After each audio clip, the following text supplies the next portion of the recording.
The biggest mistake of my life was the 3 seconds I spent staring directly into the eyes of the campus's most dangerous enigma.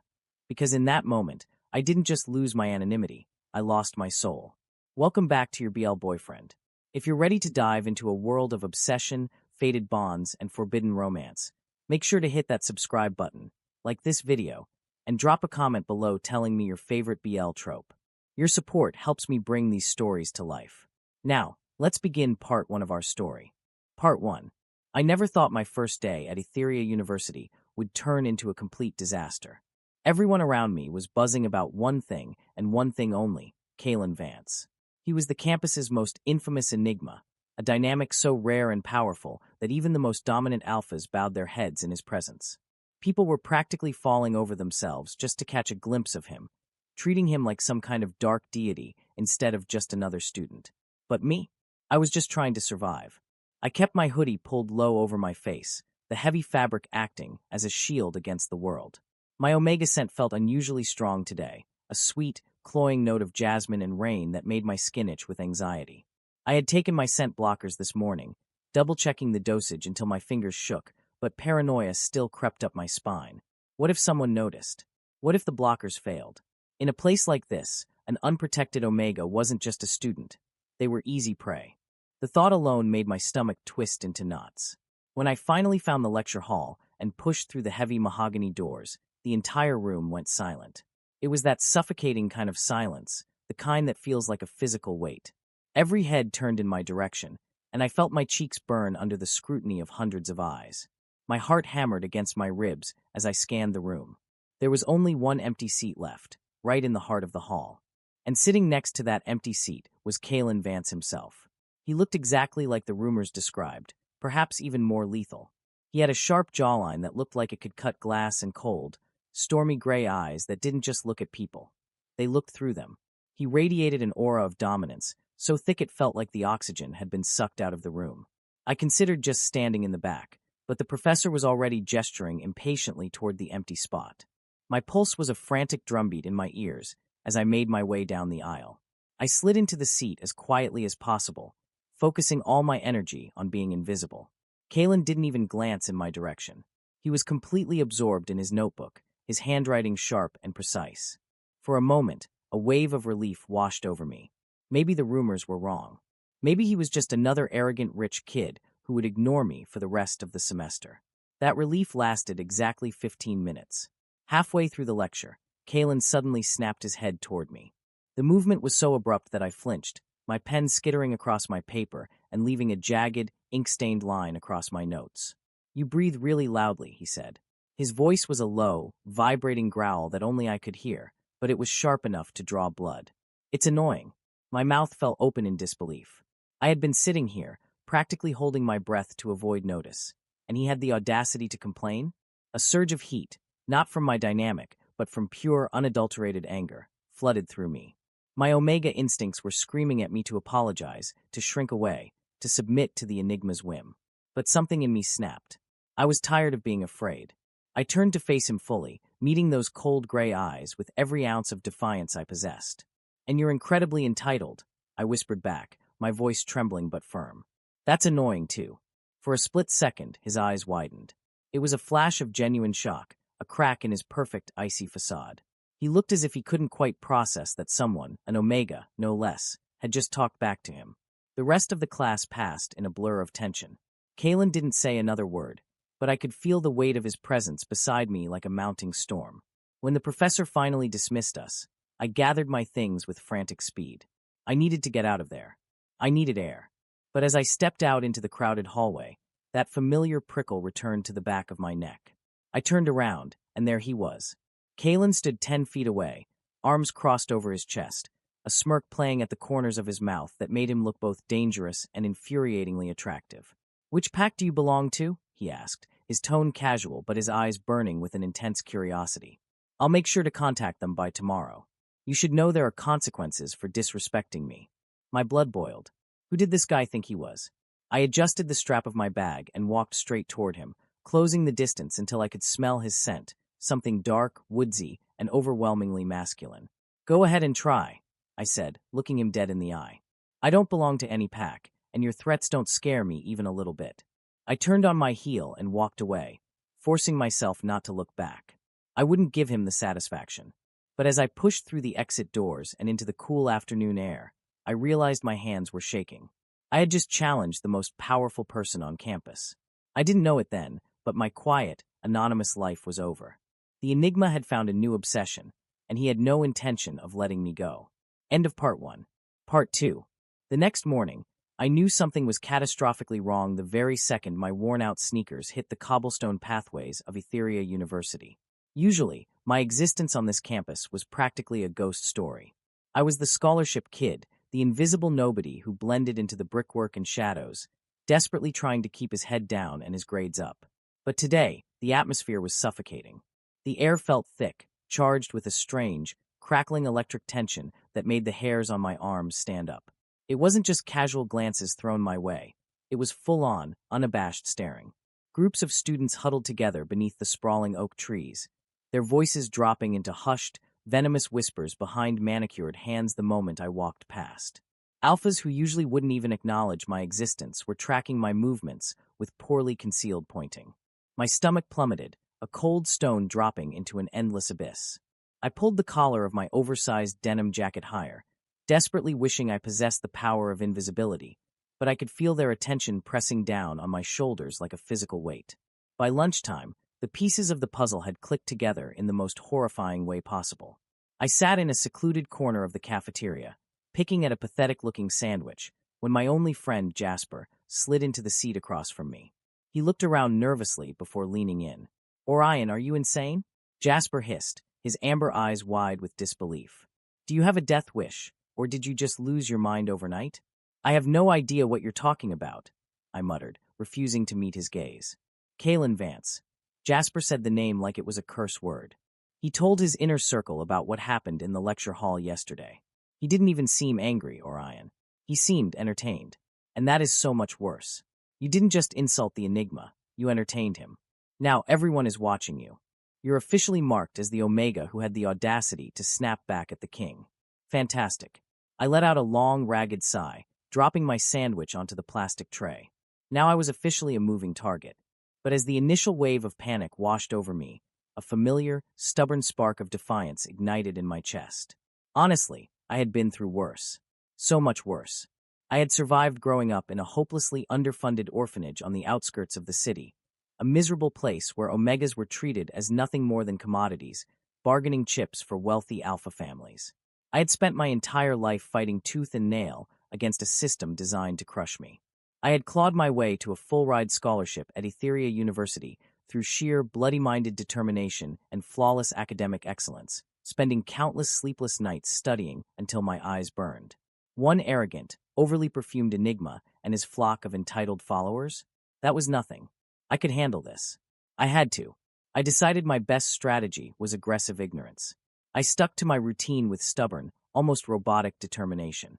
Classes, library, study sessions in the quiet hall, and then a straight path back to my tiny, cramped apartment off campus. Simple, predictable, and safe. I refused to engage with the whispers. I ignored the hostile glares from beta students and the predatory smirks from alphas. I just kept my head down, focusing fiercely on the only reason I was here. To get my degree and build a future that belonged entirely to me, a future that didn't depend on the whims of anyone else. But Kalen Vance, it seemed, had entirely different plans for my life. He was everywhere. At first, my rational mind tried to convince me it was just a series of unfortunate coincidences. The cafeteria during my lunch hour? Sure, the guy had to eat, even if he looked like he sustained himself entirely on intimidation and black coffee. The library during my usual late afternoon study block? Okay, fine, maybe he actually studied sometimes to maintain his perfect GPA. The dimly lit hallway outside my obscure advanced chemistry lab? That one was significantly harder to explain away, but I tried my best to brush it off. By the third day, however, the coincidence theory was completely dead in the water. It was impossible to deny. Kalen Vance was stalking me. Sometimes he would make it blatantly obvious. He would stand at the end of a corridor, leaning casually against a pillar with his arms crossed, those storm cloud gray eyes tracking my every movement with terrifying precision. Other times, I would just catch fleeting glimpses of him at the very edge of my vision, a flash of his dark coat turning a corner, the unmistakable, imposing silhouette of him near the campus gates. Always watching, always present. It was deeply unsettling, and I absolutely hated how hyper-aware it made me. My senses, already sharp due to my dynamic, went into overdrive. I found myself constantly checking over my shoulder, my heart performing painful acrobatics in my chest at the slightest sound. I started second-guessing my routes, taking longer, convoluted paths through the oldest parts of campus just to see if he would follow. He always did. Like a phantom, he was always just a few steps behind. The breaking point happened on a gloomy Thursday afternoon. The sky outside was an angry, bruised purple, threatening rain. I was hidden away in the most obscure, dustiest corner of the campus library, surrounded by towering stacks of ancient biology textbooks, desperately trying to focus on a massive assignment. The silence of the library was usually a comfort, but today, it felt heavy. Then I felt him. It was a visceral reaction before I even heard his footsteps. The air in the aisle seemed to drop 10 degrees, the oxygen thinning out as that overwhelming aura of dominance rolled over me. My Omega instincts practically screamed, a primal warning siren going off in my brain, but I locked my jaw and refused to look up. I stared blankly at a diagram of cellular mitosis, praying that if I ignored him hard enough, he would get bored and leave. No such luck. Do you honestly think you're special? His voice sliced through the dusty silence of the library, smooth and dark like expensive velvet. A few students nearby gasped, shooting us annoyed, then instantly terrified, looks before hurriedly gathering their things and fleeing the aisle. I took a slow, deliberate breath, carefully closing my heavy textbook. I took my time, using those precious 3 seconds to lock away my trembling hands and compose my expression into a mask of pure, unbothered ice. Only then did I look up. He was standing right over my table. Close. Far too close. He was wearing a dark, tailored suit that looked effortlessly perfect, his posture radiating that infuriating blend of arrogance and power. His expression hovered somewhere between dark amusement and intense, burning curiosity. I think, I replied, keeping my voice painfully cool and detached, that you have way too much free time. Don't you have anything better to do than harass scholarship students? Maybe go brood on a balcony somewhere. His jaw tightened instantly, a distinct muscle jumping beneath the pale skin of his cheek. For a terrifying, breathless second, I thought I had pushed too far. I thought he might actually lose his temper, that the carefully maintained Enigma mask would shatter and he would unleash his full presence on me. Instead, something entirely unexpected and infinitely more dangerous happened. He smiled. It wasn't a friendly smile. It wasn't even a mockingly amused one. It was something entirely dark, predatory, and devastatingly handsome. It was the kind of smile a wolf gives a rabbit just before the trap snaps shut. A violent shiver ripped down my spine for reasons I absolutely refused to examine. "I'm starting to like you," he murmured, taking a half-step closer. His voice dropped an octave, becoming rougher, more intimate, bypassing my ears and vibrating straight against my ribcage. "This defiance of yours, it's intoxicating. Most people fold the second I look at them. But you just glare harder." My stomach twisted into a painful, suffocating knot. That wasn't a compliment. It was a threat. It was a declaration of intent. He wasn't going to leave me alone. If anything, my resistance, my refusal to bow down to him, was only making him more intrigued. I was a puzzle he was determined to rip apart piece by piece. "Leave me alone, Vance," I snapped, hastily grabbing my papers and shoving them into my messenger bag. My hands were visibly shaking now, betraying the brave front I was trying to put up. I needed to get out of there. I needed distance. I swung my bag over my shoulder and stood up, intending to brush right past him.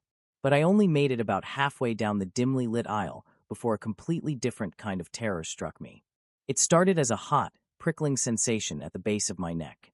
Then a sudden, dizzying wave of weakness washed over my limbs.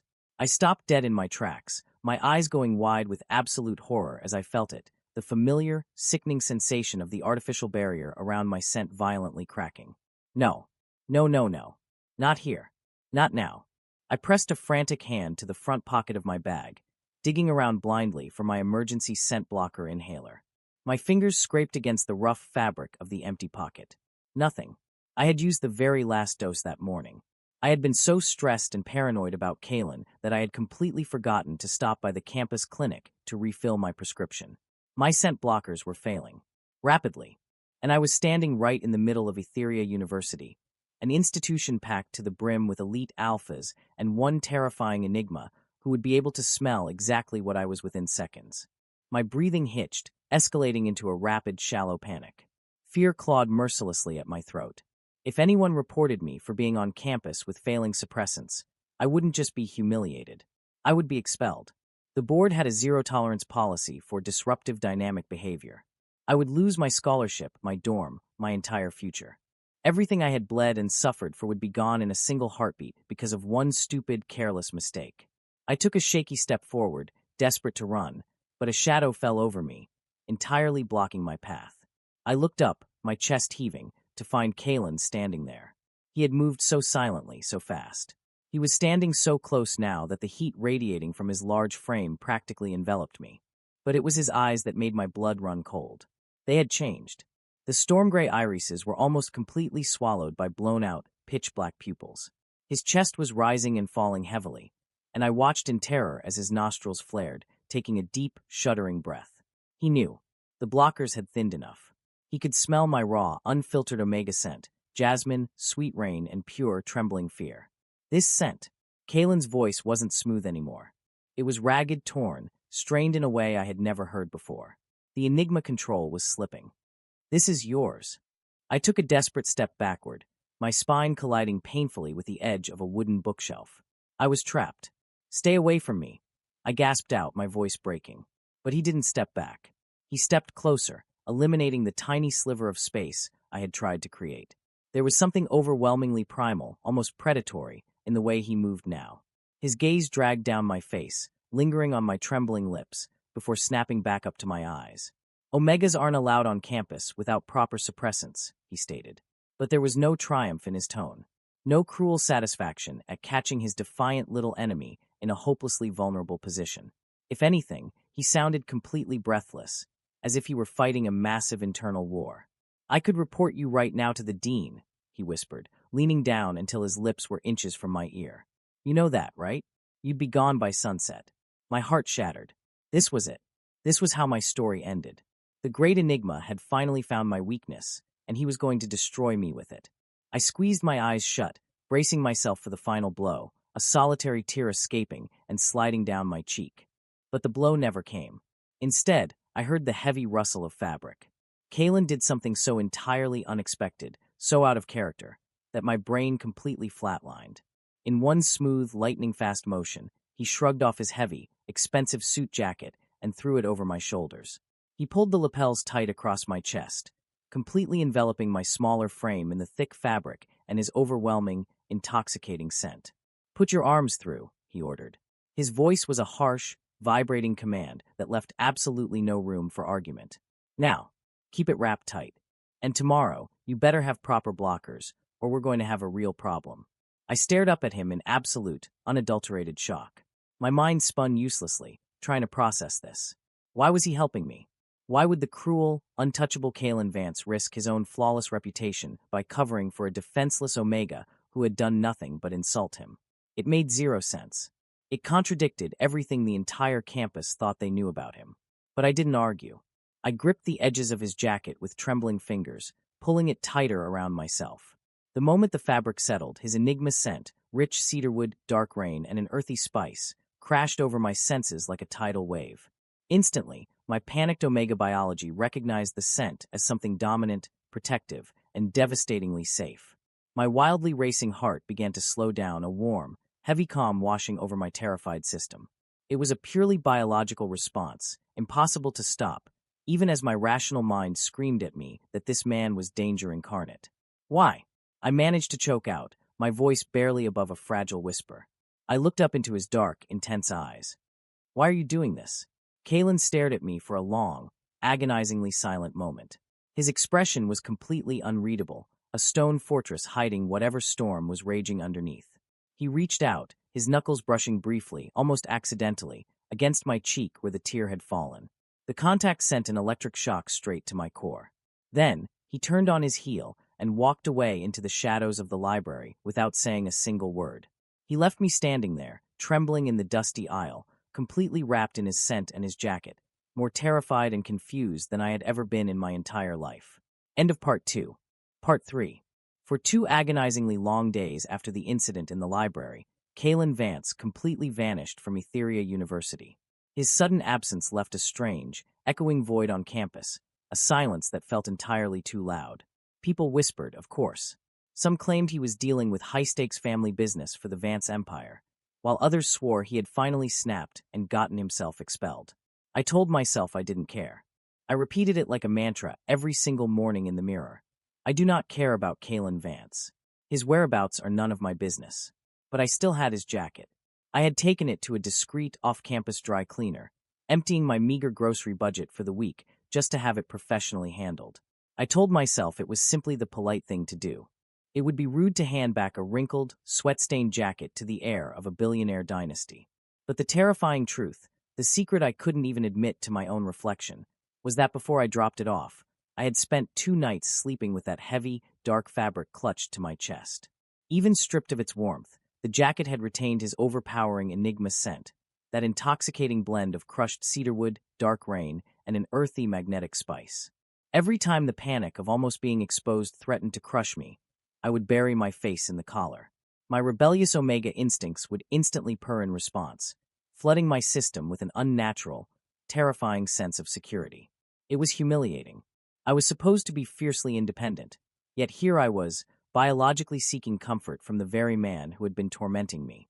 By Wednesday morning, my freshly refilled scent blockers were securely in my system, and the heavy suit jacket was safely tucked into a garment bag in my locker. I was determined to hand it back, offer a cold, detached thank you, and erase Kalen Vance from my life for good. I was violently pulled out of my thoughts by the harsh metallic clang of the locker next to mine slamming shut. I jumped, spinning around, and all the air left my lungs in a sudden rush. Kalen was standing there. He looked different.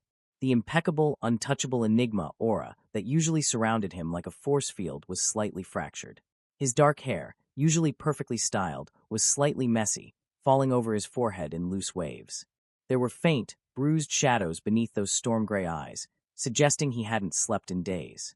He wasn't wearing his usual tailored suit jacket, obviously, since it was currently residing in my locker, and the simple, fitted black dress shirt he wore clung to the broad lines of his chest and shoulders.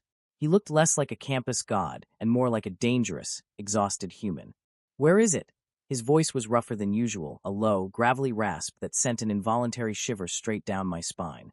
I have it," I stammered, hating how breathless I sounded. I quickly spun back around, fumbling with my combination lock with shaking fingers. I pulled the garment bag out and turned to hand it to him. I had it dry cleaned. It's spotless. And thank you. For the other day. You didn't have to do that. Kalen didn't say you're welcome. He didn't even acknowledge the gratitude. He just reached out to take the hanger from my grasp. As the plastic shifted from my hand to his long, calloused fingers accidentally brushed against mine. The contact lasted less than a second, but it felt like a live wire had snapped between us. An electric, scorching heat flared at the point of contact, shooting all the way up my arm and straight into my chest.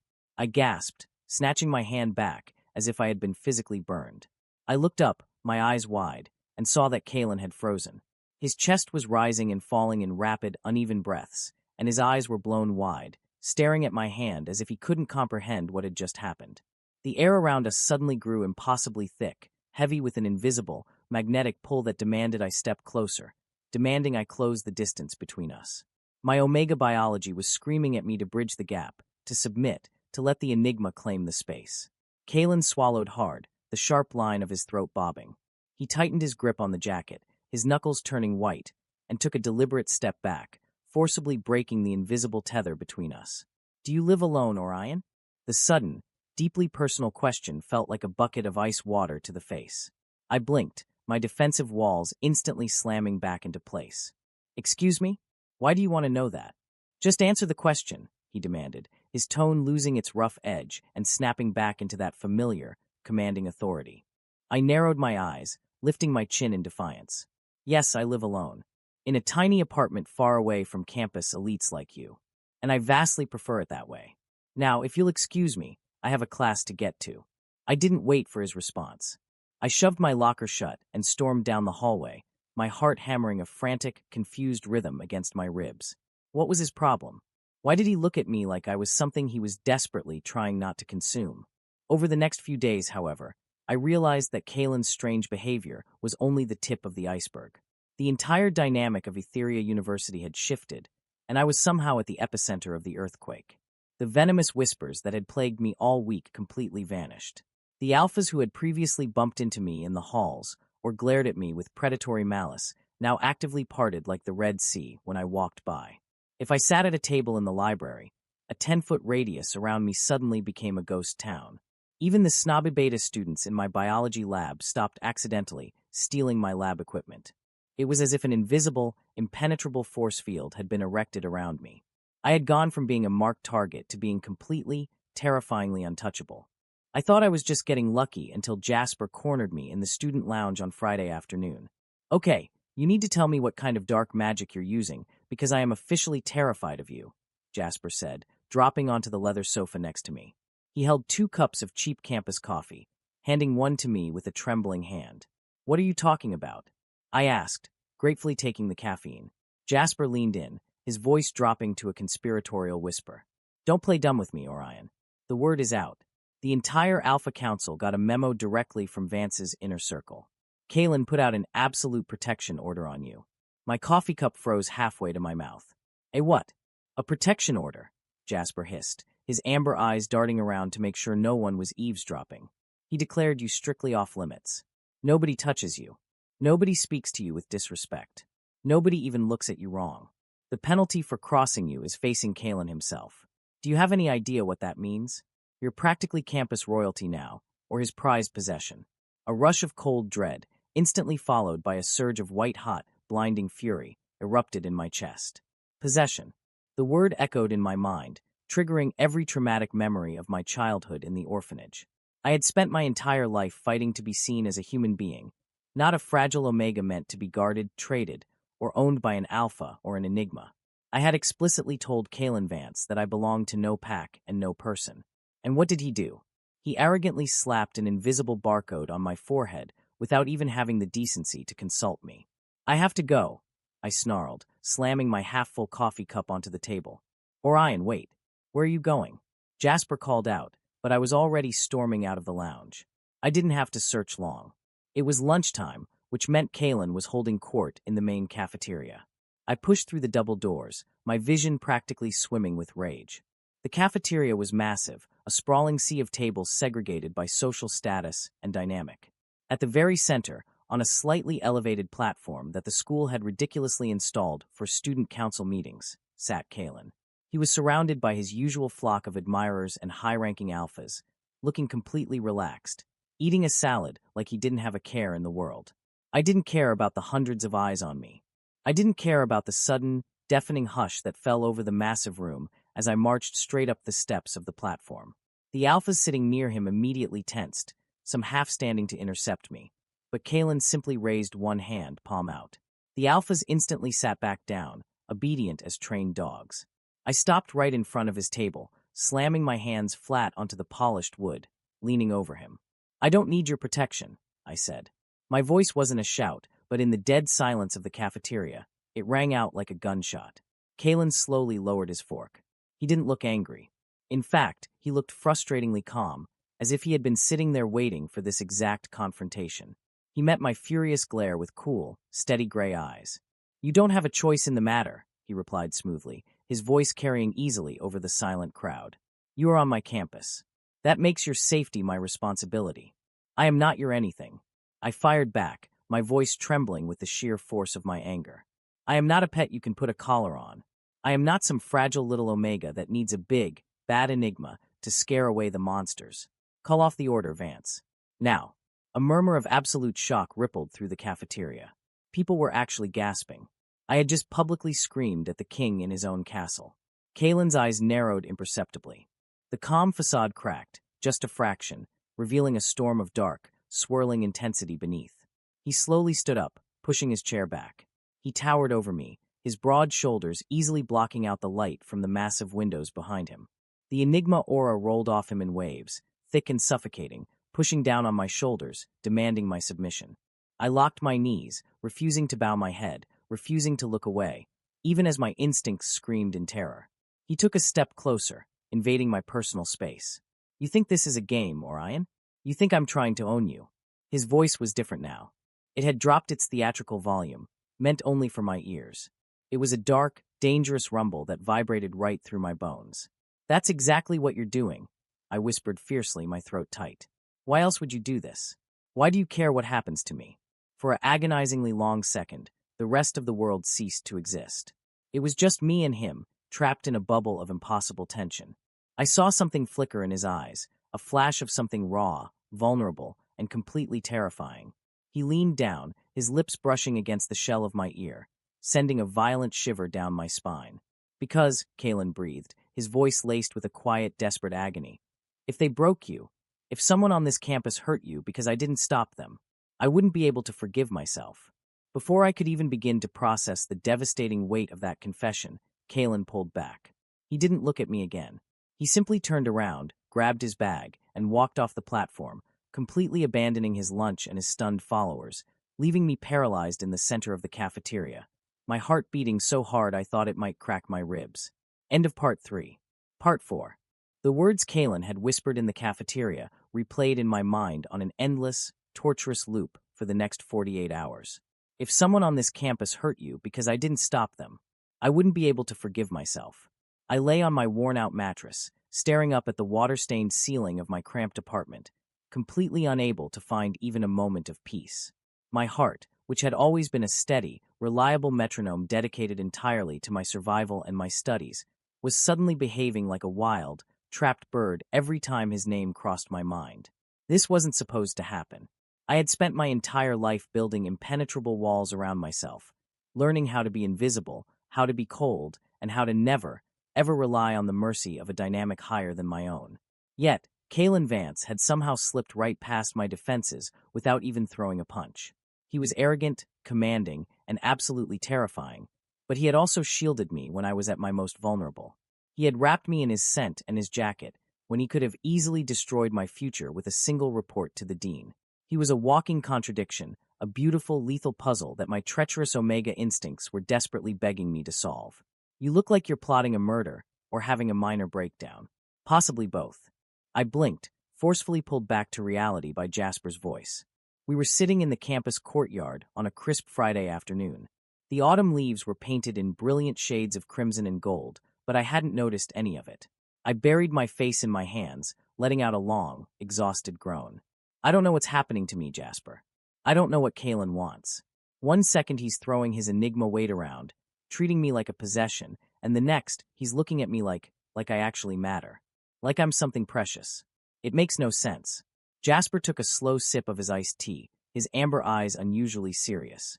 "Are you sure it makes no sense, Orion? Or are you just terrified of what it actually means?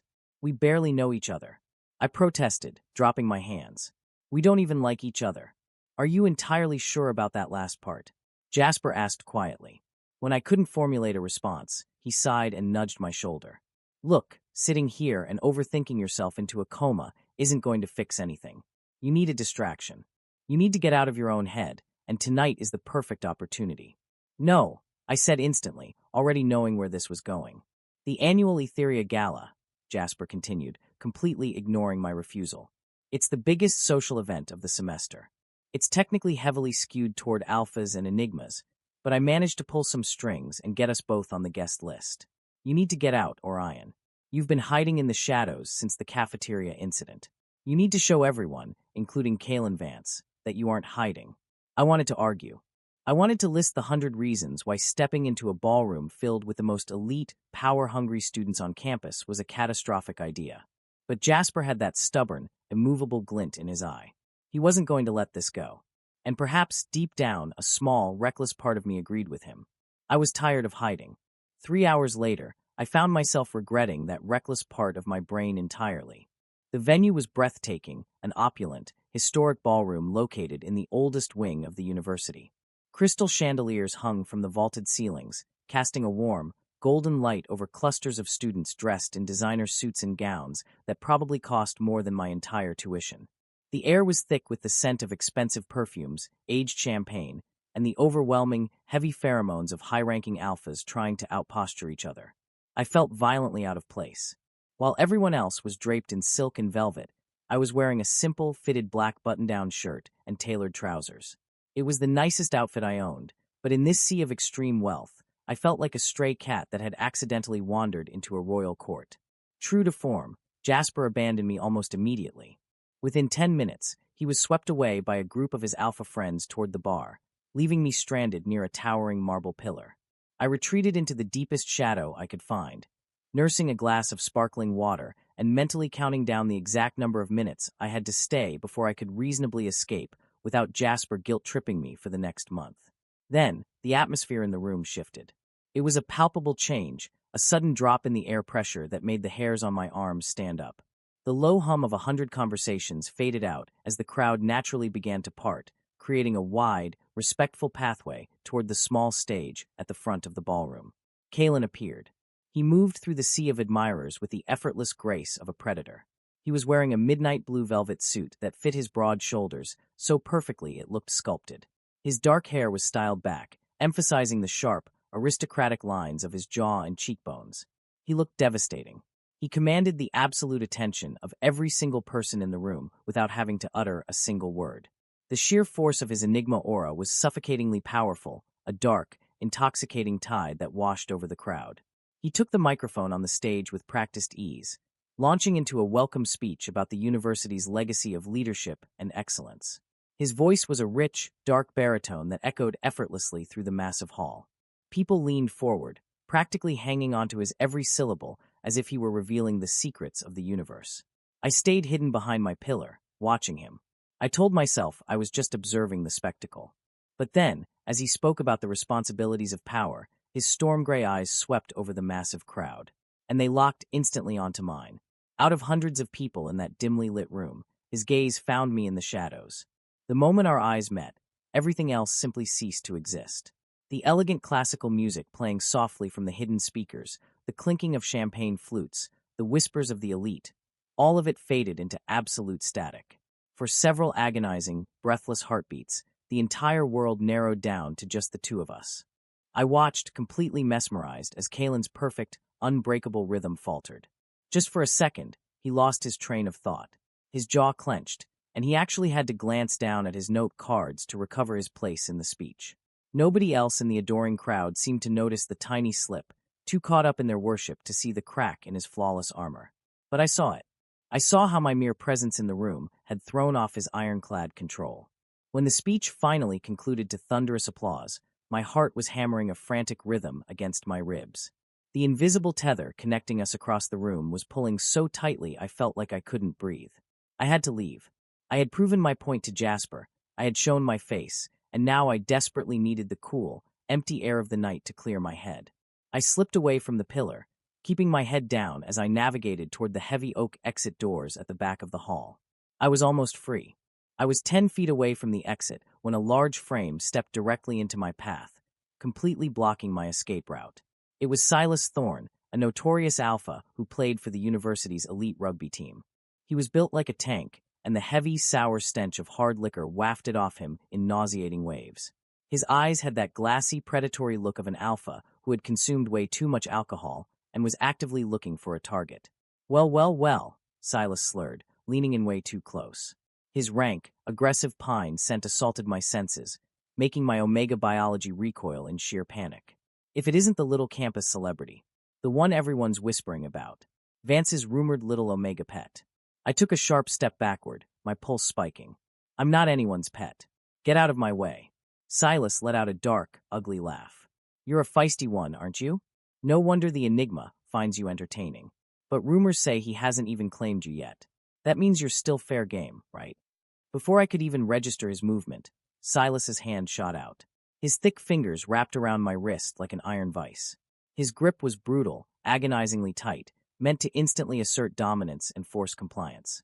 A sharp gasp of pain escaped my lips as he forcefully yanked me closer, invading my personal space entirely. Let go of me. I gritted out, struggling wildly against his hold. My heart was trapped in my throat, pure adrenaline and terror flooding my system. Why so hostile? Silas sneered, leaning his face down toward the crook of my neck, trying to catch my scent. I'm just trying to be friendly. Maybe I can show you what a real alpha. Silas's sentence was violently cut off. Suddenly, The suffocating grip on my wrist was ripped away with a sickening crack. Silas was physically thrown backward, stumbling over his own feet and crashing hard into a nearby cocktail table. Glasses shattered, spilling champagne across the polished floor. I gasped, stumbling back, clutching my bruised wrist to my chest. Kalen stood between us. I had never seen anything so terrifying in my entire life. Kalen's entire body was rigid with a fury so absolute, so catastrophic, that it was practically visible. His Enigma aura wasn't just leaking. It was exploding out of him in a violent, crushing shockwave that made every single alpha and beta in a 20-foot radius physically drop to their knees, choking on the oppressive pressure. His eyes were completely, entirely black, the human gray entirely swallowed by the feral, primal beast lurking beneath his skin. "You touched him." Kalen's voice wasn't a shout. It was a low, demonic whisper that scraped against the walls of the ballroom, carrying more deadly promise than any scream ever could. Silas's alcohol-induced bravado evaporated in less than a second. He scrambled backward on the floor amidst the broken glass, his face entirely drained of blood, whining in pure, instinctual terror as his alpha biology completely submitted to the Enigma's wrath. "Vivance, I didn't know." Silas stammered frantically, holding his hands up. "I swear, I was just—" "Leave," Kalen commanded. The single word cracked through the air like a whip. It bypassed conscious thought, hitting Silas's primal instincts with the force of a freight train. "If I ever see you within 100 feet of him again, if you so much as breathe in his direction, I will tear you apart. Now run." Silas didn't need to be told twice. He practically crawled over himself to get to the doors, fleeing into the night as if the devil himself were chasing him. The ballroom was dead silent. The music had stopped. Hundreds of people were frozen in place, staring at the aftermath of Kalen's explosive rage. But Kalen didn't care about the audience. He didn't spare a single glance for the terrified crowd. The terrifying, pitch-black darkness in his eyes began to recede the exact second he turned around to face me. The suffocating Enigma pressure in the room vanished, replaced by an overwhelming wave of pure, concentrated protective warmth. He stepped toward me, his hands raised slightly, approaching me as if I were a wild, frightened animal that might bolt at any second. His eyes dropped to my chest, tracking my rapid, hyperventilating breaths, and then moved to my hand, where my fingers were still clamped protectively over my bruised wrist. Without saying a word, he gently, so impossibly gently, pried my fingers away. He cradled my injured wrist in his massive, warm hands. His thumb softly brushed over the reddening skin where Silas had grabbed me. "Come with me," he whispered softly, his voice rough with lingering adrenaline. He didn't wait for an answer. He laced his fingers delicately through mine, keeping me anchored to his side, and guided me away from the staring crowd. He pushed open a set of heavy glass doors, leading us out onto a private, secluded balcony overlooking the sprawling university grounds. The cool night air instantly hit my flushed skin, helping to clear the dizzying fog of panic from my brain. Kalen closed the doors behind us, muting the noise of the ballroom, leaving us completely isolated in the quiet dark. He didn't let go of my hand. He stood close, his chest rising and falling heavily. I could feel the heat radiating from him, could smell the sharp spike of distress in his cedarwood scent. "Are you hurt?" His voice was laced with a vulnerability I had never heard before. He looked down at my wrist again, his jaw clenching as if the sight caused him physical pain. "I'm fine," I whispered, though my voice trembled, betraying my shock. "He just grabbed me." You didn't have to do that in front of everyone." Kalen stepped even closer, his other hand coming up to gently cup the side of my face. His thumb traced my cheekbone, his touch so incredibly tender it made my heart ache. "This is exactly what I've been trying to prevent," Kalen said, his voice thick with emotion, his storm-gray eyes locking onto mine with desperate intensity. "Do you understand now, Orion? Do you understand why I can't just leave you alone? This world is cruel, and they will try to tear you down simply because you exist. This is why I need to make sure you are protected." I swallowed hard, fighting the overwhelming urge to lean into his warm palm. "I told you, Kalen. I am not your responsibility." "Yes, you are," he replied instantly, no hesitation in his voice. He stepped forward until our chests were almost touching, his Enigma presence enveloping me entirely, safe and absolute. "You don't understand it yet, Orion, but you are. You are mine to protect. And I will burn this entire university to the ground before I let anyone hurt you again." End of Part 4. Part 5. I did not sleep a single minute that night. I lay in my narrow bed, staring blankly at the water-stained ceiling of my apartment, my mind violently replaying every single second of what had happened on the balcony. The protective, catastrophic fury in Kalen's storm-gray eyes when he looked at Silas. The shocking, agonizingly gentle way his massive hands had cradled my bruised wrist. The way his voice had cracked, vibrating with a raw, desperate vulnerability when he told me he would burn the university down to keep me safe. I turned over, burying my face into my pillow, but I couldn't escape him. Even now, hours later, the phantom sensation of his thumb brushing against my cheekbone made my skin burn. My pulse raced, betraying the walls of logic and defense I had spent my entire life building. I was terrified, not of him, but of the terrifying realization dawning in the darkest corners of my mind. I was starting to let him in. I had survived my cruel childhood by learning a fundamental, unshakable rule. Never trust anyone with more power than you, and never, ever rely on an alpha or an enigma for salvation. They always wanted a price. But Kalen Vance was systematically dismantling every belief I held. He hadn't asked for anything. He hadn't demanded my submission. He had simply wrapped himself around my fragile existence like an impenetrable fortress, demanding nothing but my safety. And the most dangerous part, my treacherous Omega biology was beginning to sing in his presence, craving his dark cedarwood and rain scent with a hunger that scared me to death. Morning came, bringing with it a shockwave that ripped through the very foundations of Etheria University. I had barely stepped onto the main quad when I felt the chaotic energy buzzing in the air. Students were huddled in tight groups, their phones out, voices hushed but frantic. Jasper found me near the grand fountain, his amber eyes wide, practically vibrating with disbelief. "Have you checked the student portal?" Jasper gasped, grabbing my arm and pulling me out of the main pathway. "No, my phone died," I said, a pit of anxiety instantly forming in my stomach. "Jasper, what happened?" "Silas Thorne," Jasper breathed out, his voice laced with awe and a healthy dose of fear. "He's gone, Orion. Not just suspended. Expelled. The official statement said it was for gross misconduct and violation of the Etheria Code. But the rumor mill is going absolutely insane. Apparently, Kalen's lawyers contacted the university board at 2 in the morning. They didn't just kick Silas out. They blacklisted his entire family from university affiliations. Silas's athletic career is completely dead. He packed his bags and left campus before sunrise. I stared at Jasper, my mind blanking out. Expelled. Blacklisted. Ruined.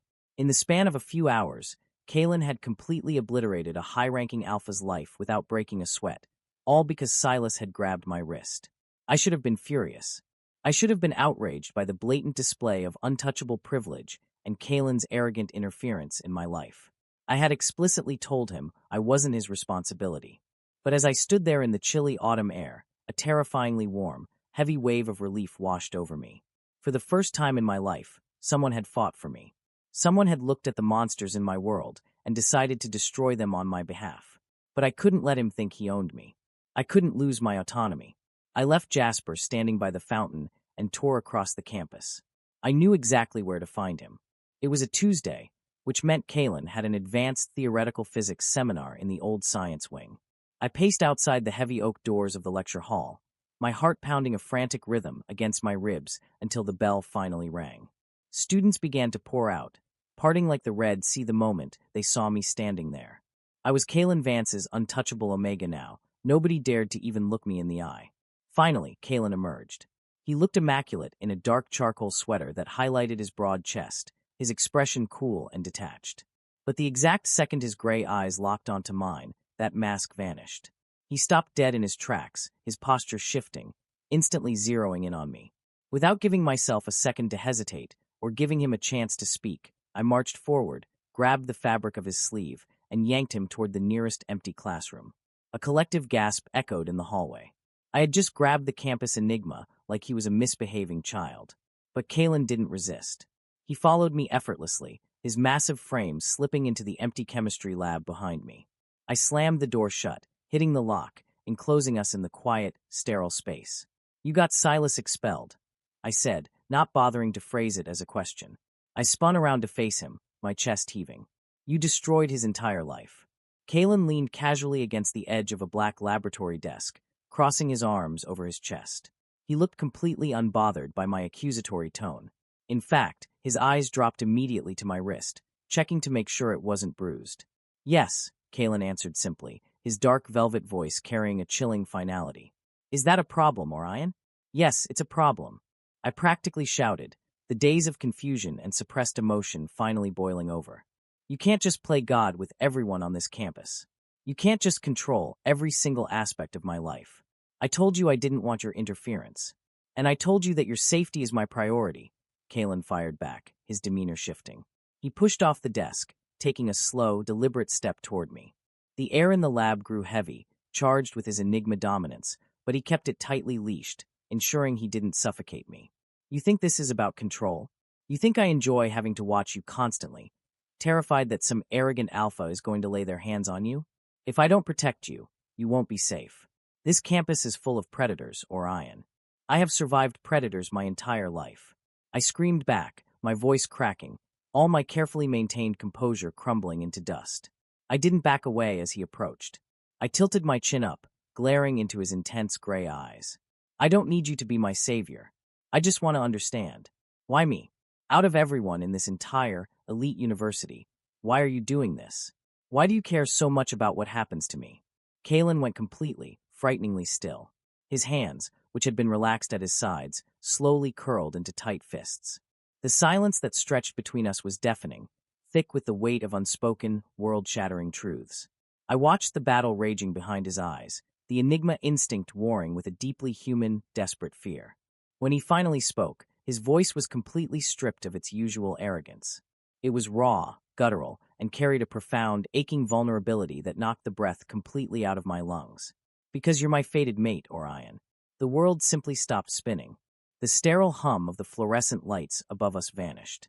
The blood roared in my ears like a rushing waterfall, completely short-circuiting my brain's ability to process language. Fated mates. The concept was a myth. A biological fairy tale told to Omegas to make them believe in happily ever afters. It was the stuff of cheap romance novels and ancient lore. The idea that two souls were biologically, fundamentally designed for each other by the universe itself. It wasn't real life. It certainly wasn't my life. I whispered, taking a stumbling step backward until my spine hit the cold glass of a fume hood. That's impossible. That's not real. It is real. It's reality. Kalen took a step toward me, his hand reaching out instinctively, but he forced himself to stop, clearly terrified of spooking me further. That afternoon in the library, when your scent blockers failed, the second I breathed you in, my entire biological makeup recognized you. Enigmas don't just like people, Orion. Our instincts are violently absolute. Everything in my blood, my soul, my Enigma nature, it all knows that you belong with me. You are the other half of my soul. My heart was racing so fast I felt genuinely dizzy. Black spots danced at the edge of my vision. No. I shook my head frantically, my breathing shallow. No, no, no. I don't want this. I don't want to be bound to anyone. I don't want. I know, Kalen cut me off, but his tone wasn't cruel. It was devastatingly gentle, carrying a heartbreaking level of understanding. I know you don't want me. You probably hate me for what I am. And I swear to you, Orion, I am not going to force you into anything. That's not what this is about. I don't want to own you. I just want to love you. The confession hit me like a physical blow.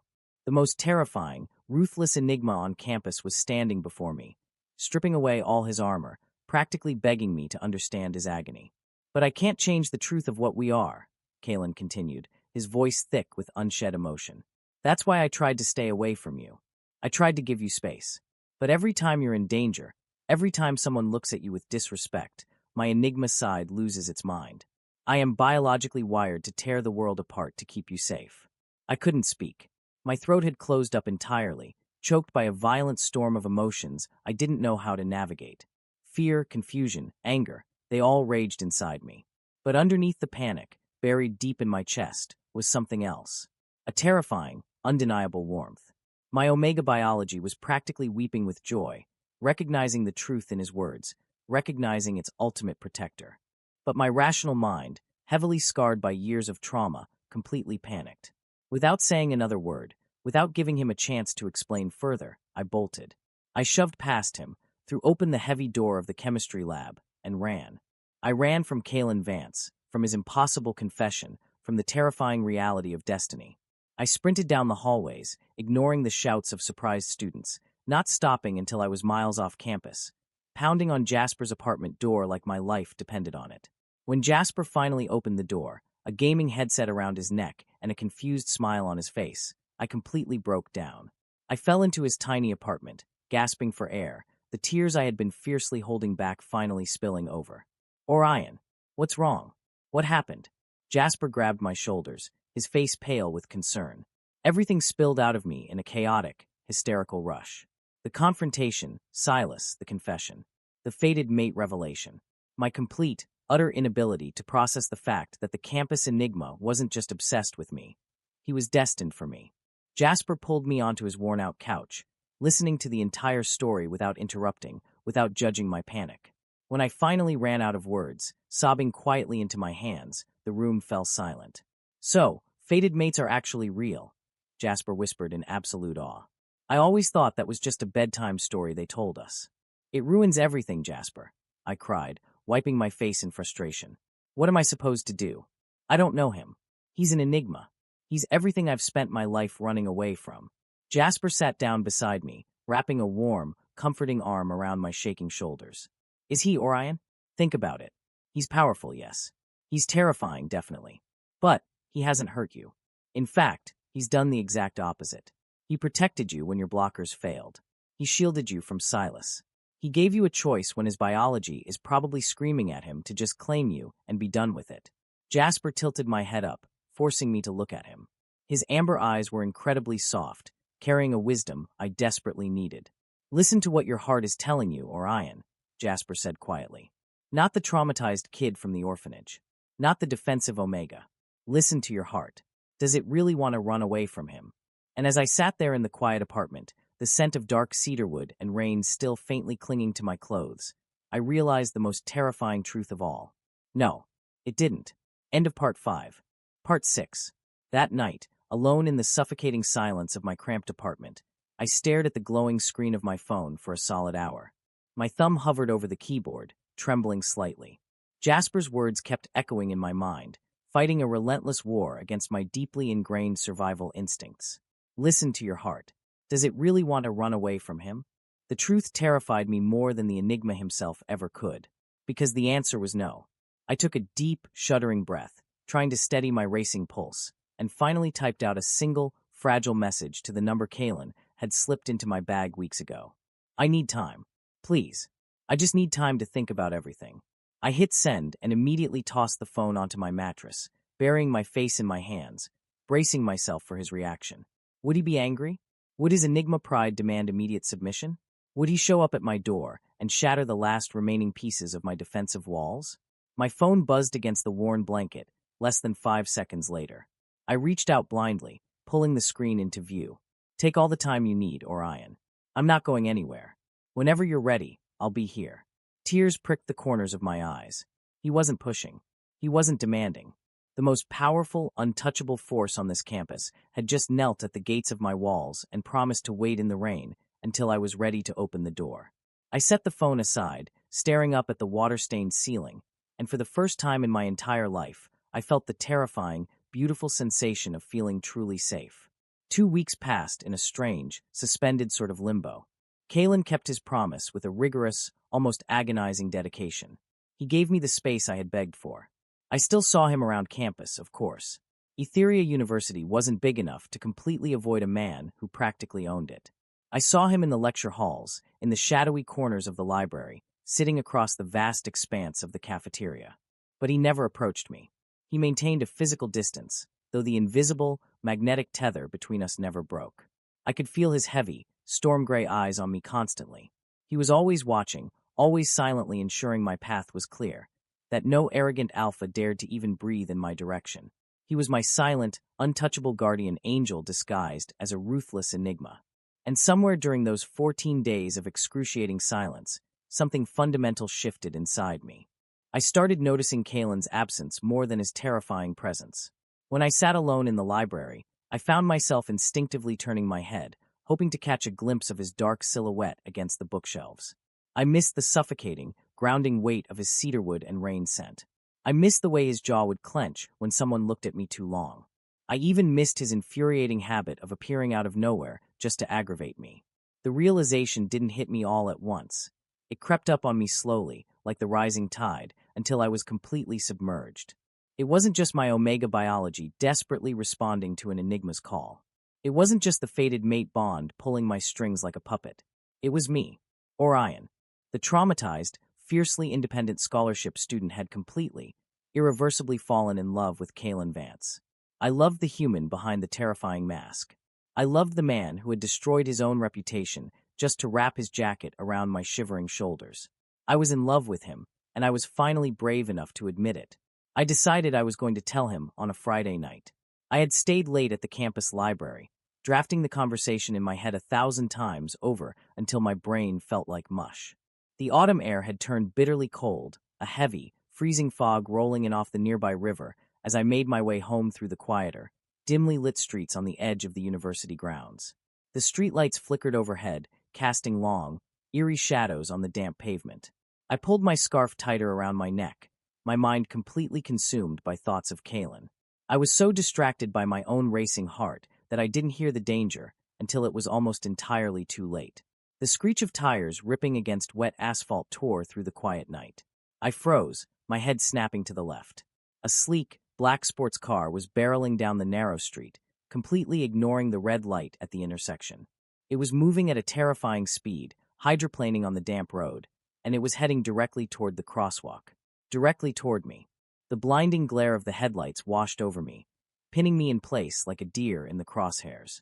My muscles locked up in pure, paralyzing terror. I couldn't breathe. I couldn't move. My mind just registered the blinding light and the deafening roar of the engine. This is it, my brain supplied numbly. Then, the world exploded. A massive, incredibly powerful force slammed into me from the right side. The impact completely knocked the air from my lungs, lifting me entirely off my feet, just a fraction of a second before the sports car tore through the exact spot I had been standing. We hit the hard, unforgiving pavement violently, rolling several times across the rough concrete. But I didn't feel the devastating scrape of the road. I was completely encased. A large, muscular body had wrapped around me entirely, taking the full, brutal brunt of the impact, shielding my head and spine from the concrete with his own flesh and bone. We finally skidded to a halt in the damp gutter, my ears ringing violently from the noise of the speeding car fading off into the distance. Orion. The voice was frantic, completely stripped of any composure. Large, trembling hands were instantly running over my arms, my shoulders, my face, frantically checking for broken bones. Orion, answer me. Please. Are you hurt? I gasped, my lungs finally remembering how to pull in oxygen. I opened my eyes, blinking through the dizzying fog of adrenaline, and saw Kalen hovering over me. His storm gray eyes were blown wide with absolute, unadulterated terror. He looked completely feral, his Enigma aura thrashing wildly in the air around us, a storm of panic and rage. I'm okay. I choked out, my hands instinctively reaching up to grip the front of his torn shirt. I'm fine. Kalen, I'm fine. He let out a ragged, broken exhale, dropping his forehead against my shoulder for a second. His chest was heaving against mine. Thank God, he whispered, his voice trembling. But as he pushed himself up slightly to look at me again, the sickly yellow glow of the street lamp illuminated the side of his body. My heart stopped dead in my chest. Kalen, you're bleeding. I gasped, all my previous fear instantly transferring to him. His dark sweater was ripped to shreds along his left arm, the fabric soaked with dark, heavy blood. The skin beneath was scraped raw and deep from the pavement. There was a jagged cut along his cheekbone, bleeding steadily down his jaw, and he was holding his left shoulder at a stiff, unnatural angle. He had thrown himself between a speeding car and the concrete to save my life. It's nothing, Kalen dismissed instantly, his eyes still frantically scanning my face. I heal fast. We need to get you checked out. We're going to the hospital. You are bleeding everywhere. I interrupted, pushing myself up to a sitting position. A fierce, protective surge of adrenaline flooded my system. We're not going to a hospital where they'll ask a million questions about the Enigma heir getting into a street fight with a car. My apartment is 2 blocks away. You are coming with me, and I am cleaning those wounds. Kalen looked stunned by my sudden, commanding tone. The feral panic in his eyes dialed back just a fraction, replaced by a flicker of surprised awe. He opened his mouth to argue, to insist on prioritizing me, but I didn't give him the chance. I scrambled to my feet, ignoring the stinging in my bruised knees, and grabbed his uninjured right arm. I pulled him up with far more force than my Omega frame should have possessed. My apartment. Now, I demanded. He didn't argue again. He just let out a soft, breathy chuckle that sounded more like a wince, and let me support a fraction of his heavy weight as we limped the remaining 2 blocks to my building. My apartment was tiny, drafty, and completely unimpressive. It was a stark contrast to the opulent, billionaire lifestyle I knew Kalen was accustomed to. But as I practically pushed him onto my worn-out, faded sofa, he didn't even glance around. His eyes never left my face. I ran to my cramped bathroom, grabbing my first aid kit, a bowl of warm water, and clean towels. When I returned to the living room, my hands were shaking so violently I almost dropped the plastic kit. "Take the sweater off," I instructed, my voice trembling despite my best efforts to sound authoritative. Kalen complied, wincing slightly as he navigated his injured shoulder. When the ruined fabric fell away, I sucked in a sharp breath. His torso was sculpted, heavily muscled perfection, but the entire left side of his arm and shoulder was a mess of deep abrasions, already swelling and bruising a dark, angry purple. I sat down on the edge of the coffee table, directly between his parted knees. The proximity was overwhelming. I was trapped within the heavy, intoxicating cloud of his cedarwood scent, completely surrounded by his warmth. I dipped a cotton cloth into the antiseptic water and gently pressed it to the deep scrape on his bicep. I expected him to flinch or pull away, but he remained perfectly, impossibly still. He just watched me. "Thank you," Kalen said softly, his voice a low rumble in the quiet room. I scrubbed the wound a little harder than necessary, fighting the sudden burn of tears in my eyes. "Don't thank me. You got hurt because of me. You could have been killed, Kalen." My voice cracked on his name, thick with all the emotions I had been suppressing for 2 weeks. Suddenly, Kalen's uninjured hand came up. His large fingers gently wrapped around my wrist, stopping my frantic cleaning motions. "No," he said, his voice firm, carrying absolute conviction. "I got hurt because I chose to protect you. And I would make that exact same choice 1,000 times over, Orion. I would throw myself in front of a train if it meant keeping you safe. Your safety means everything to me." A tear slipped free, tracing a hot path down my cheek. I looked up, meeting his intense, faded gaze. The walls I had spent my life building finally, completely shattered into dust. "Why?" I whispered, my voice breaking completely. "Why would you do all of this for me?" He shifted closer, his hand sliding from my wrist to gently cup the side of my face. His thumb brushed away my tear. "Because you are the most important person in my entire world, Orion," Kalen murmured, his eyes shining with a profound, terrifying vulnerability. "Fated mate biology or not, that wouldn't change how I feel about you. I have been in love with you since the first day, when you looked me dead in the eye and called me entitled. You were the first person who ever saw me, not just the Enigma mask. I love you." I squeezed my eyes shut as a sob finally broke free from my throat. I dropped the bloody cloth, bringing both of my hands up to clutch his face. I didn't care about the blood, I didn't care about the danger, and I didn't care about the fear anymore. "I love you too," I sobbed, opening my eyes to look at him. "I love you, Kalen." The breath completely left his lungs. Before I could process the shock on his face, his uninjured arm wrapped tightly around my waist, pulling me off the coffee table and directly onto his lap. I buried my face into the crook of his uninjured neck, wrapping my arms tightly around his broad shoulders. He held me as if I were the most precious, fragile thing in the universe, pressing his face into my hair, breathing in my scent like it was the only oxygen left on Earth. In his strong, protective embrace, the terrifying noise of the world completely vanished. I finally understood.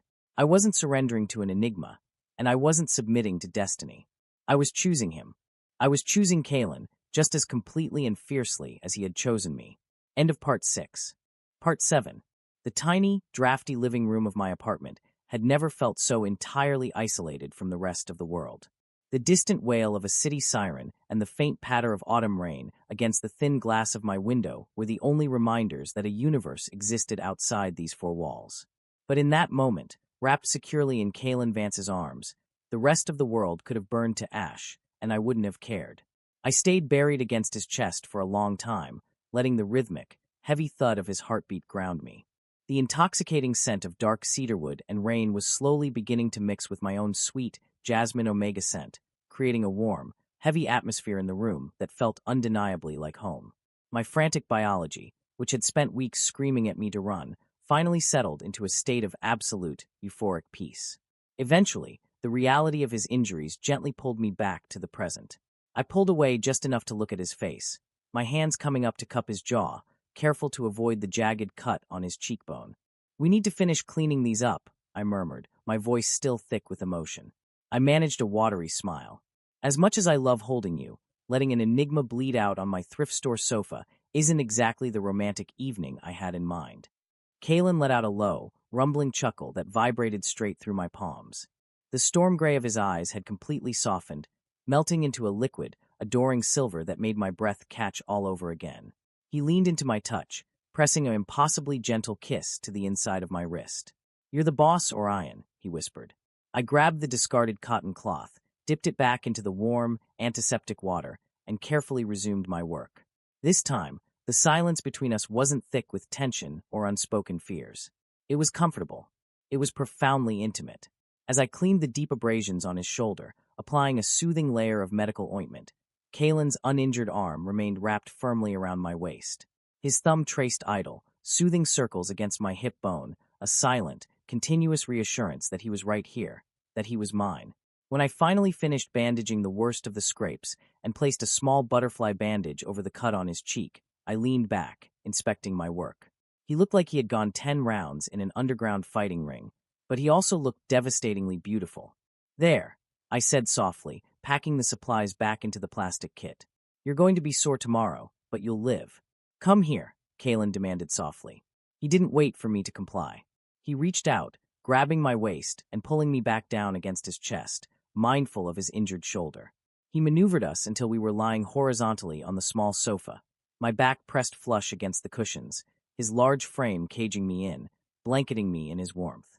He buried his face in the crook of my neck, taking a deep, shuddering breath of my unfiltered scent. I felt the slight scrape of his stubble against my sensitive skin, sending a shower of sparks down my spine.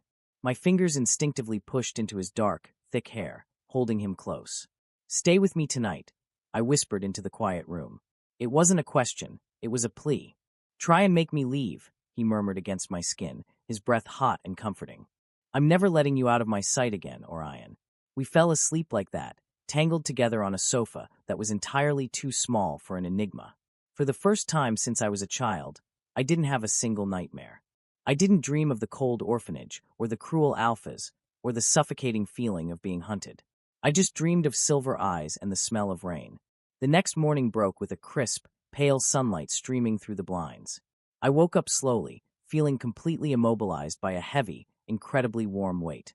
I blinked my eyes open, shifting slightly, and found Kalen staring down at me.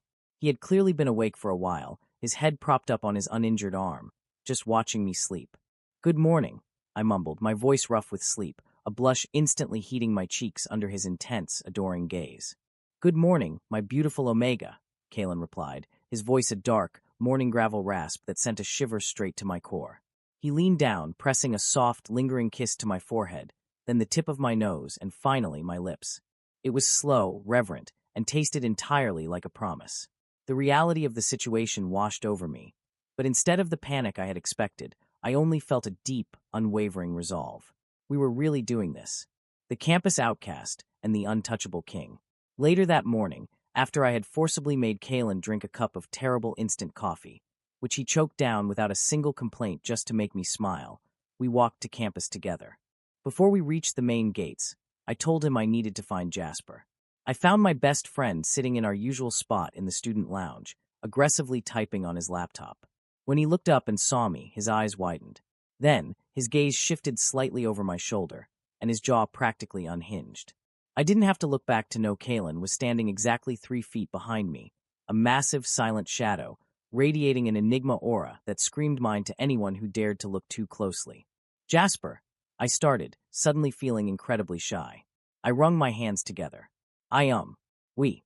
Jasper looked from me, blushing furiously, to Kalen, who was staring down at the beta with a look of cool, terrifying assessment. Then a massive, knowing grin broke across Jasper's face. He slammed his laptop shut and leaned back in his chair, crossing his arms. "Finally," Jasper laughed, shaking his head.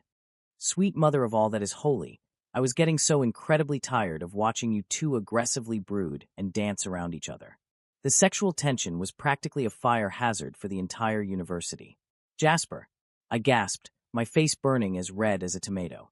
Behind me, Kalen let out a low, rumbling laugh. He stepped forward, closing the distance between us, and effortlessly wrapped his arm around my waist, pulling my back flush against his chest. He rested his chin on the top of my head, looking at Jasper.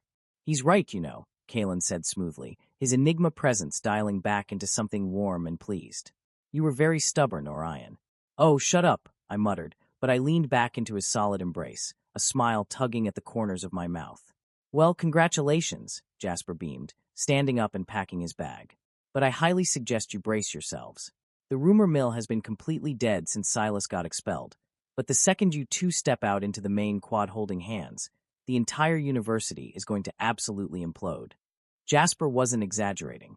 When Kalen and I walked out of the student lounge and stepped into the sprawling, crowded space of the main quad, the reaction was instantaneous, and it was entirely explosive. The low hum of hundreds of conversations didn't just fade, it hit a brick wall. People literally stopped dead in their tracks. Textbooks slipped from hands. Coffee spilled onto the cobblestones. Every single pair of eyes on campus snapped toward us, widening in absolute, unadulterated shock. Kalen didn't flinch. His posture was impeccable, his face set in that mask of cold, untouchable aristocratic authority that he wore so well. But his actions told a completely different story. He didn't just walk beside me. As we stepped into the center of the quad, Kalen shifted his hand, lacing his long fingers perfectly through mine. He lifted our joined hands slightly, making sure every single alpha, beta, and omega in the vicinity saw it. Then, he flared his enigma aura. It wasn't an attack. It wasn't the suffocating, crushing wave of dominance he had used on Silas. This was a claim. A heavy, dark, and incredibly potent wave of cedarwood and rain rolled across the courtyard, completely entwined with the sweet, unmistakable scent of my jasmine. He was broadcasting to the entire world, on a biological level, that our scents were mingled. He was declaring that I was his fated mate, his chosen equal, and completely, undeniably under his absolute protection. The alphas in the crowd immediately lowered their heads, baring their necks in a primal show of submission to the enigma's claim. The betas hurriedly stepped out of our path, clearing a massive, 10-foot-wide walkway for us to pass through. I kept my chin high, gripping Kalen's hand back just as tightly. My heart was pounding, but it wasn't out of fear. It was out of pride. For the first time in my life, I wasn't hiding in an oversized hoodie. I wasn't making myself small. I was walking through the center of Etheria University alongside the most powerful man in the world, and I knew, without a shadow of a doubt, that no one would ever dare to hurt me again. "You okay?" Kalen murmured, leaning down slightly so only I could hear his deep voice. "Never better," I whispered back, shooting him a blinding smile. We made it all the way to the steps of the main administrative building, basking in the stunned silence of the student body, when the illusion of our perfect victory was suddenly shattered.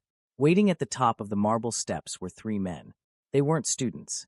They wore immaculate, tailored charcoal suits, earpieces, and sunglasses, looking like they had stepped straight out of a covert military operation. Standing in front of them was an older alpha with silver hair at his temples and a face carved from granite. He shared Kalen's sharp jawline and storm-cloud eyes, though his were significantly colder. I felt Kalen's entire body instantly go rigid. The warm, protective aura wrapping around me completely vanished, replaced by a violent, freezing wall of defensive hostility. His grip on my hand tightened to the point of pain, and a low, terrifying growl actually ripped its way out of Kalen's throat. "Father!" Kalen spat the word like it was a deadly poison.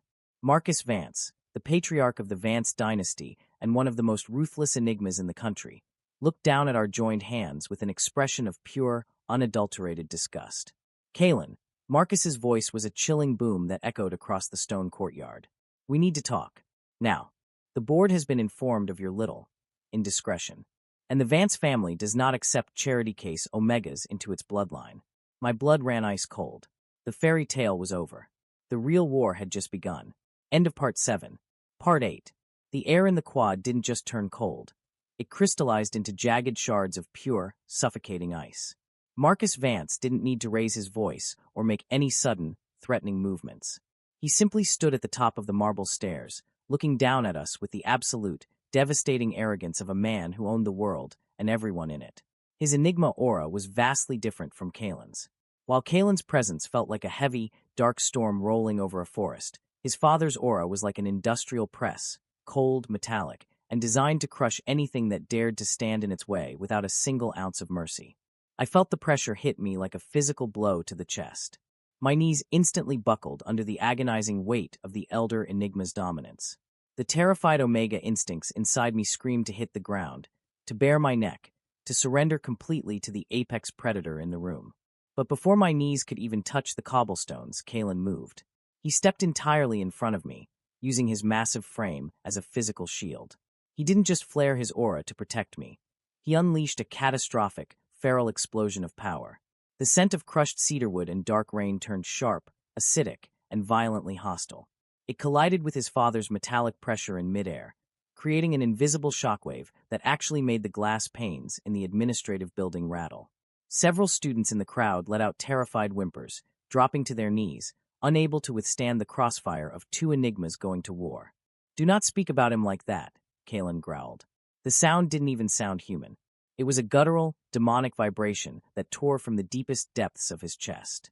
His storm gray eyes had gone completely, terrifyingly black.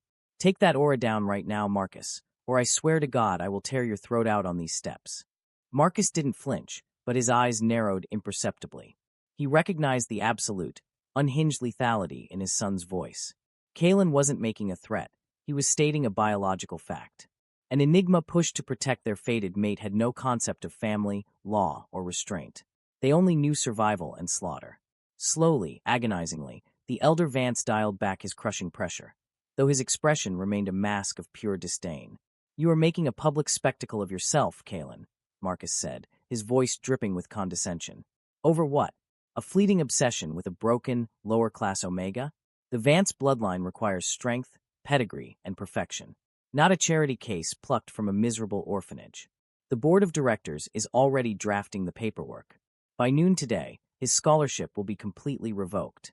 He will be expelled from Etheria University, and he will be thrown right back into the gutter where he belongs." My heart stopped. The words sliced through my chest like a heated blade. Revoked. Expelled. Everything I had bled for, every sleepless night, every tear I had shed to build a future for myself, gone in a single sentence. This was exactly what I had always feared. This was why I had built my wall so high.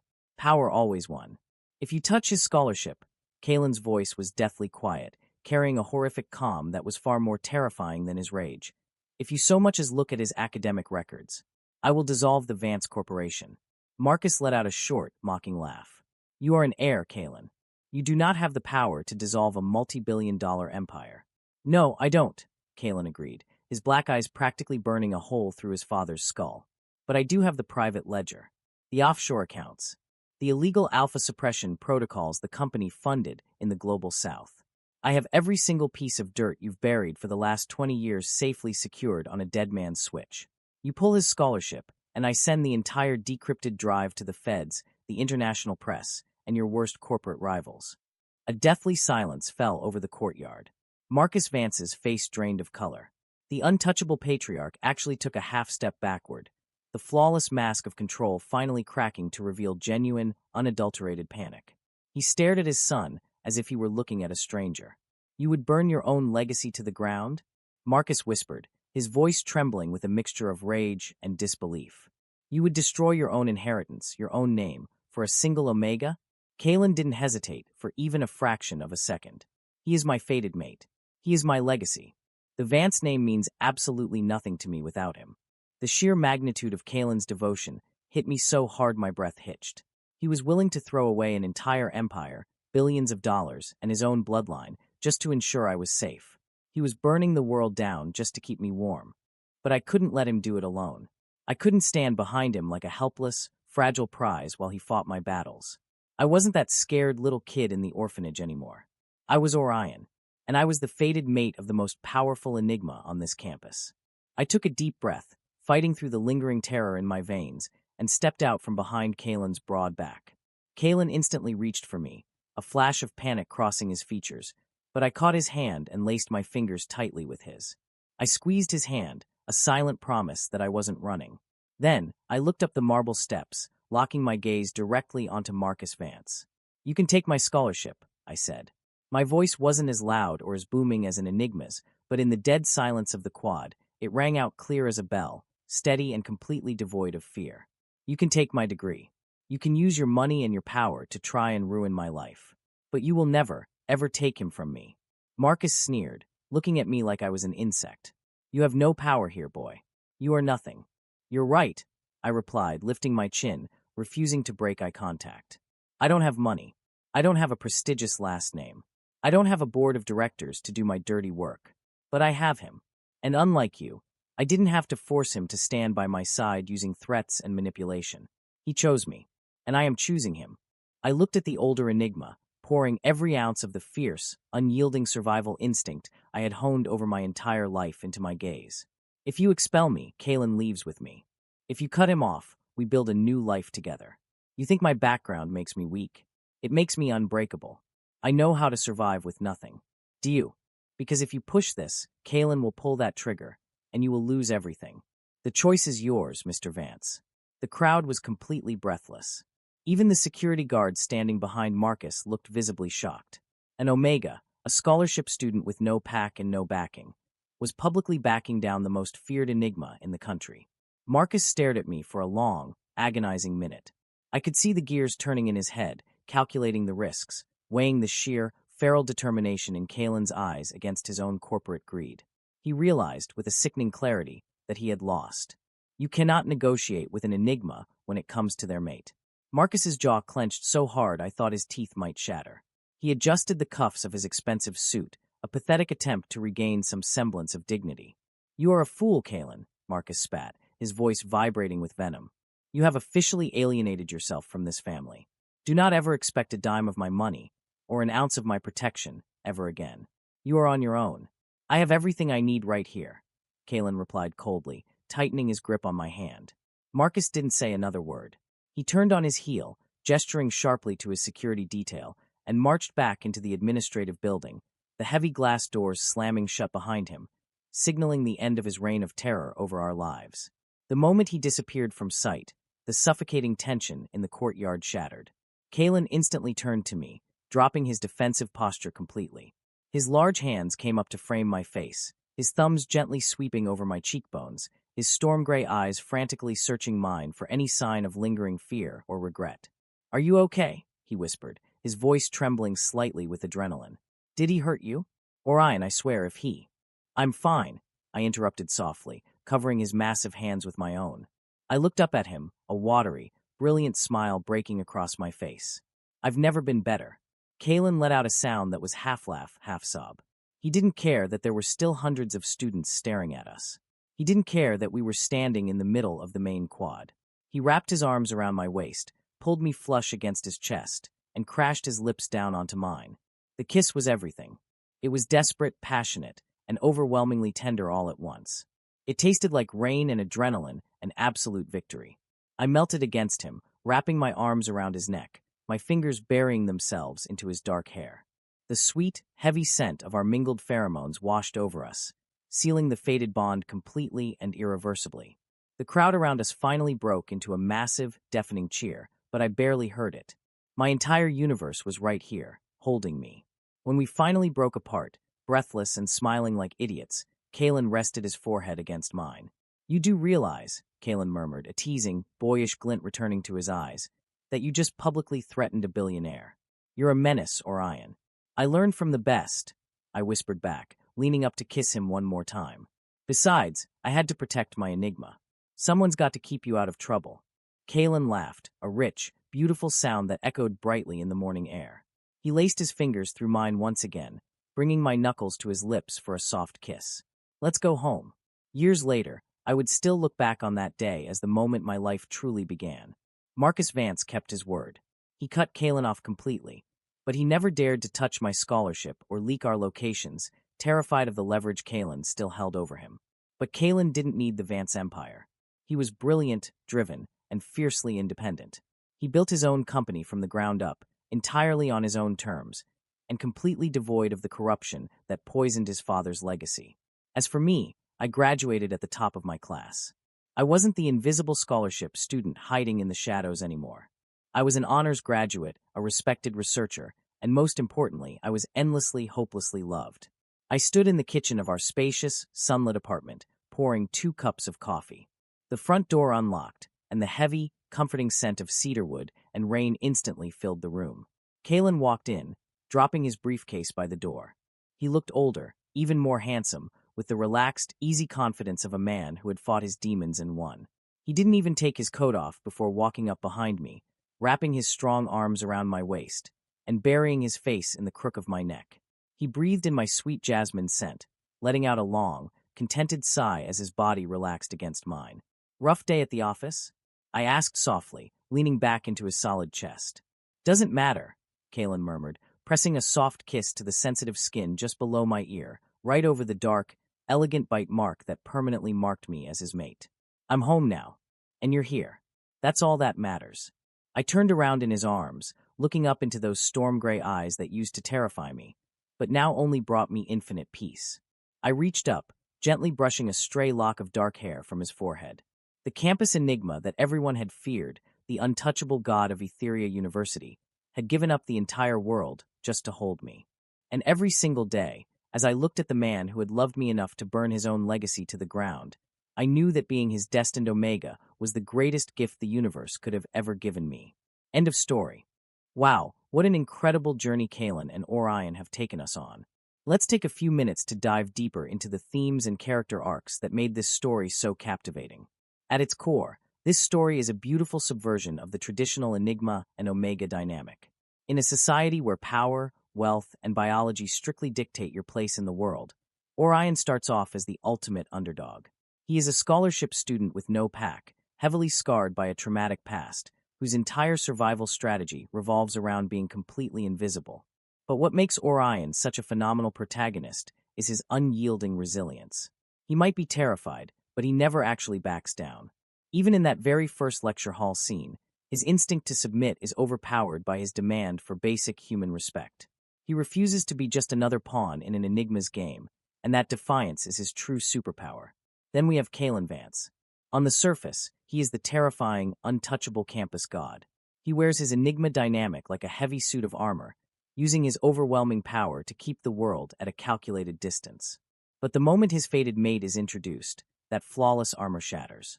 What makes Kalen's character arc so compelling is that his dominance isn't used to oppress Orion. It is weaponized entirely to protect him. Kalen realizes that the very world he was born to rule is inherently toxic and dangerous to the person he loves. His journey is about learning how to be a safe haven rather than a dictator. The climax of the story, the tense confrontation with Marcus Vance, perfectly ties these emotional arcs together. It would have been so easy for the narrative to let the powerful Enigma do all the saving. Kalen was literally ready to burn down a multi-billion-dollar empire and his own legacy to keep Orion safe.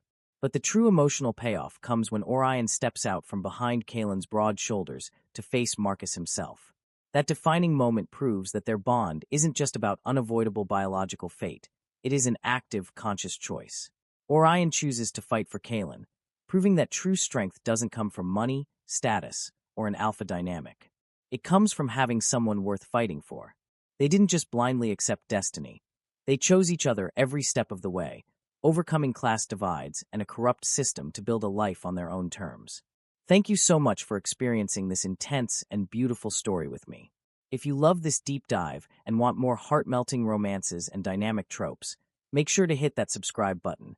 Give this video a big thumbs up, and let me know down in the comments what your favorite moment between Kalen and Orion was. I love reading your thoughts.